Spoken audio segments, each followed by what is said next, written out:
원피스에 등장하는 종족 중 가장 임팩트가 크고 인기가 있던 종족은 바로 거인족인데요. 거인족은 최소 10m가 넘는 사이즈를 갖추고 있으며 거인족들도 특징들이 달라서 사이즈가 60m가 넘는 거인들도 존재합니다. 보통은 엘바프족으로 유명한 도리와 브로기 같은 거인들을 생각하지만 지식을 갖춘 거인들도 따로 존재한다고 하그왈 디 사우로가 언급을 하였는데요. 거인의 특성상 현재 등장한 거인족들은 악마의 열매를 먹은 케이스가 드물게 나오고 있으며 특히 패기를 갖춘 거인은 더더욱 나오지 않는 모습을 보이고 있습니다.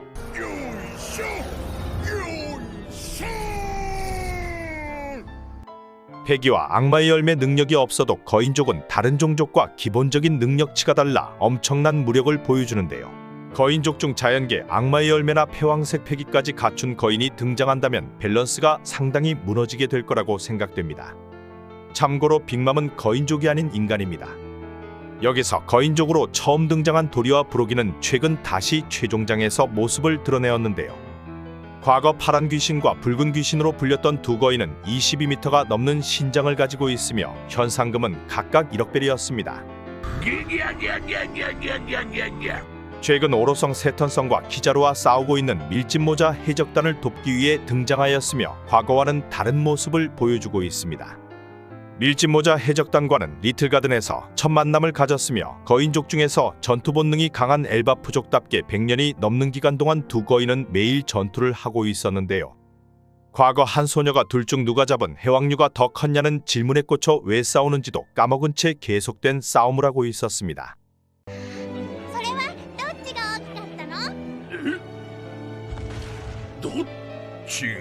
리틀가든에 도착한 루피는 바로크워크스 간부들에게 속은 거인을 돕기 위해 설득을 하지만 실패하였고 도리는 100년의 싸움 끝에 브로기에게 패배하고 맙니다. 함정에 빠진 두 거인은 과거 현상금이 1억이 넘었지만 예상외로 바로크워크스의 간부들에게 어이없게 털려버리기도 하였는데요. 과거 거인족 중에서도 이름이 있고 해군마저 포기했었다는 거인족 해적단의 두 선장이 악마의 능력자에게 쉽게 당하자 설정 오류라는 얘기들도 많이 있었습니다. 도리와 브로기는 밀짚모자 일당과 리틀가든 사건 이후 루피 일행의 출항을 도와주기 위해 바다가르기인 패국을 보여주었는데요. 인근 바다의 주인인 거대 금붕어를 구멍내버리며 밀짚모자 일당과 헤어지게 되었습니다. 리틀가든을 떠난 도리와 브로기는 엘바프 섬으로 향하였으며 샹크스와 함께 재등장을 하였는데요. 기대의 적단이 엘바프 섬으로 쳐들어오자 샹크스는 카무사리 기술 한 방으로 기드를 날려버리고 도리와 브로기가 패국 기술로 마무리를 지어버렸습니다. 애니에스롭이 문지기였던 오이모와 카시와 함께 거병의 적단의 부활을 알리며 에그헤드 섬에서 다시 거병의 적단이 등장을 하였는데요. 이들은 에그헤드 섬으로 쳐들어오는 군함들을 박살을 내버리고 이들이 믿는 신 중 하나가 바로 태양의 신 니카로 밝혀지게 됩니다. 자연계 열매나 패기에 사용이 없는 도리와 브로기이지만 오로성과 싸움에서 패왕색 표효를 모두 받아내버리고 오로성들과 무리 없이 싸우는 걸 보면 리틀가든 때보다 전투력이 상향 조정되었으며 곧 패기를 사용하는 모습도 보여줄 거라 생각됩니다. 이런 밸런스 붕괴와 다르게 기존 전투력이 높은 거인족이 악마의 열매를 먹은 케이스도 하나둘 등장을 하고 있는데요. 미츠카츠다. 검은 수염의 적단으로 들어간 산호한 울프는 기존 사이즈 자체가 엄청나게 큰 거인족이었지만 검은 수염의 적단으로 들어간 뒤 추가로 거대거 대열매를 먹게 되었습니다. 지은즈가 너무 악랄하여 존재 자체를 지워버렸던 산호한 울프는 검은 수염 티치가 동료로 영입하며 등장한 시점부터 해군 본부 건물에도 몸뚱이가 가려지지가 않았는데요. 일반 거인족보다 훨씬 큰 사이즈로 이명 자체가 거대전함으로 불리고 있으며 바다에도 몸이 다 잠기지 않는 모습을 보여줍니다. 벌집으로 거프가 쳐들어간 시점에 다시 얼굴을 보여주었지만 큰 임팩트 없이 거프에게 처맞고 바다로 빠져버리기도 하였는데요. 거인족의 강함과 자연 계열매 같은 특수한 열매의 경우는 밸런스 붕괴가 될 걸 고려해서인지 산호한 울프도 기존 거인족에서 큰 변화를 줄 수 없는 거대거 대열매를 먹였다고 생각됩니다. 그리고 최초로 악마의 열매 능력자인 거인족으로 등장한 인물은 혁명군 군대장 몰리가 있는데요. 도리와 브로기와 마찬가지로 100년 이상 전 흉악한 해적으로 활동을 해왔으며 독특한 캐릭터로 평가받고 있습니다.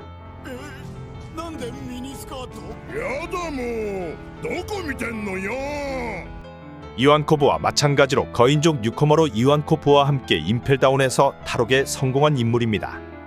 과거 해적질로 인해 임펠다운에 갇히게 되었지만 자신의 푸시푸시 열매 능력으로 해군 감옥의 4.5층이라는 새로운 공간을 만들어버렸습니다. 산호한 울프와는 다르게 엄청난 사이즈의 거인족은 아니며 그의 강함은 해군 대장과 견줄 수도 있는데요. 첫 등장에 서몰리는 푸시푸시 열매로 땅속에서부터 등장하며 강함을 보여주었습니다. 열매 능력 자체가 희귀하며 말이 좋아해서 전투를 벌일 때는 해군 대장 로쿠규와 대등하게 싸우며 임무를 완수하기도 하였는데요. 세계 정부에게 선전포고를 쿠마를 탈출시키고 노예 해방이라는 임무까지 수행해내며 혁명군 군대장의 힘을 보여주었습니다. 몰리는 악마의 열매 능력자가 거의 나오지 않은 거인족 중 최상급 강자라고 볼 수 있습니다. 거인족 중에서도 엄청난 사이즈를 보이는 고대 거인족은 국토 끌어가기라는 별명이 있었는데요. 일반 거인족의 2배가 넘는 사이즈로 오즈의 후손인 리트로즈 주니어가 정상전쟁에서 모습을 보였습니다. 엄청난 사이즈로 무력으로는 당해내기 어려울 거로 생각되었으나 칠무애인 쿠마의 우르수스 쇼크 한 방에 마탱이가 가버리고 말았는데요. 우르수스 쇼크. 거기에 도플라밍고 실실열매 능력으로 발이 절단이 나버리며 사실상 몸빵 캐릭터로 전락해버리고 맙니다. 이런 충격을 받았던 오즈는 다시 깨어나 흰수염 해적단 배를 통째로 들여보내는데 성공하였는데요. 마찬가지로 팩이나 악마의 열매 능력이 없다 보니 사이즈와 상관없이 쉽게 털려버렸으나 고대 거인족이 팩이와 악마의 열매 능력까지 갖춘다면 엄청난 강함을 보여줄 거로 생각됩니다. 리틀 오즈의 선조인 오즈는 게코모리아가 시체를 가지고 있었으며 루피의 그림자를 넣자 말도 안 되는 몸놀림을 보여주기도 하였습니다. 하그왈디 사우로와 인연이 있으며 새로운 거병의 적단 대표로 떠오르는 하이루디는 밀짚모자 대선단 6번 선대장으로 미래의 모든 거인족들의 왕을 꿈꾸고 있는데요. 하이루딘과 그의 동료들은 원래 칠무의 버기사나 버기즈 딜리버리에 있었으나 드레스로자 사건 이후 신거병의 적단으로 나오게 됩니다. 엘바프 출신의 거인족이자 루피와 인연이 있는 도리와 브록이 해적단을 존경하는 모습을 보이며 과거에는 빅맘 샬롯 링링과 함께 있는 모습도 보였습니다. 버기가 버기즈 딜리버리를 만든 시점에 에스크 병병으로 활약을 하였고 자연계를 먹은 거인족을 보여주기 위해서인지 이글이글 열매를 얻기 위해 드레스로자로 향하였는데요. 자연계를 먹은 거인족이 되려 하였지만 루피와 이데오의 공격에 장애로 나가떨어지며 열매를 얻는 데 실패하고 맙니다. 그리고 슈거의 하비하비 능력을 당하여 장난감으로 변하게 되는데요. 갓 우솝이 슈거를 기절시켜버리자 영웅 우솝을 들어올리며 우솝을 영웅화시키는데 성공하였습니다. 여기까지 모습을 보면 하이루딘도 일반 거인족과 같이 큰 강점을 보여주지는 않았습니다. 이후 장난감에서 돌아온 하이루딘은 돈키호테 패밀리 간부 마하바이스와 싸우게 되나 피해를 입고 쓰러지게 되는데요. 하지만 조로를 노리는 마하바이스를 보며 다시 한번 일어나 지옥의 1만톤 바이스 공격을 뼈가 아작나는데도 반격하며 승리 후 리타이어 되었습니다. 거인족의 기본적인 강함과 버기와 브로기를 존경하는 점 그리고 아직 거인족치고 어린 나이를 가진 하이루디는 더 성장하며 밀짚모자 사나의 적단의 주요 역할을 할 것으로 생각됩니다. 악마의 열매를 노리는 거인족이며 거기에 오하라의 역사책을 가지고 로빈과 인연이 있는 사우로와도 연관이 있어 더 주목할 인물로 생각됩니다. 엘바프 거인족과 다르게 역사와 지식에 힘쓰는 거인족으로 남아있는 하그왈디 사우로는 쿠잔의 절친한 친구이자 니코로빈을 오하라에서 구한 거인입니다. 과거 버스터쿨에 참가하는 중 순수하게 역사를 알아보는 고고학자들이 정부에게 이유 없는 죽음을 당하는 걸 보고 역사에 의심을 갖기 시작하였습니다. 이후 독단적으로 로빈의 엄마인 올비아를 구해준 뒤 탈영하였으며 표류하다 오하라로 떠밀려오게 되었는데요. 이후 우연히 올비아의 딸 니코로빈을 만나게 되며 오하라의 역사를 지우려는 해군과 싸우게 됩니다.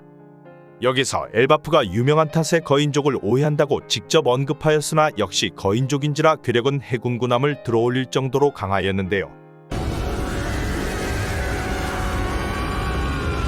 마찬가지로 무력으로는 엄청난 강함을 보여주었지만 절친인 쿠잔이 등장하자 자연계 열매 앞에 바로 패배하는 모습을 보였습니다. 하지만 작중 버스터쿨로 출동한 군함 10척 중 6척을 사우로 혼자 박살을 내어버렸으며 쿠잔도 싸우는 중 사우로의 공격을 피해가며 싸우는 걸 보면 기본적인 패기를 사용하고 있었을 거라 생각됩니다. 이후 버스터콜로 인해 오하라가 멸망 전 고고학자들은 자신들의 연구 기록을 남겨두었으며 이를 거인족들이 옮겨간 것으로 최근 밝혀졌는데요. 여기에 주도자가 얼어붙었던 하그왈디 사우로였으며 같이 책을 옮긴 거인들은 하이루딘이 이끄는 신거병의 적단의 인물들로 밝혀졌습니다. 에그헤드에서 베가펑크가 불이 상처인 남자 사우로가 살아있다는 걸 알려주자 로빈은 눈물을 보이기도 하였으며 도리와 브로기처럼 사우로도 역사의 비밀을 아는 핵심 인물 중 한 명으로 재등장할 것입니다. 엘바프족, 고대 거인족, 일반 거인족같이 여러 종류로 나뉘어진 거인족들은 팩이나 열매의 힘을 제대로 갖춘 강자들이 나오지 않았습니다.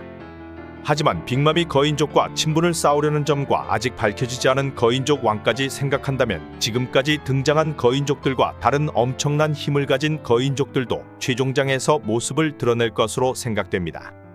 감사합니다.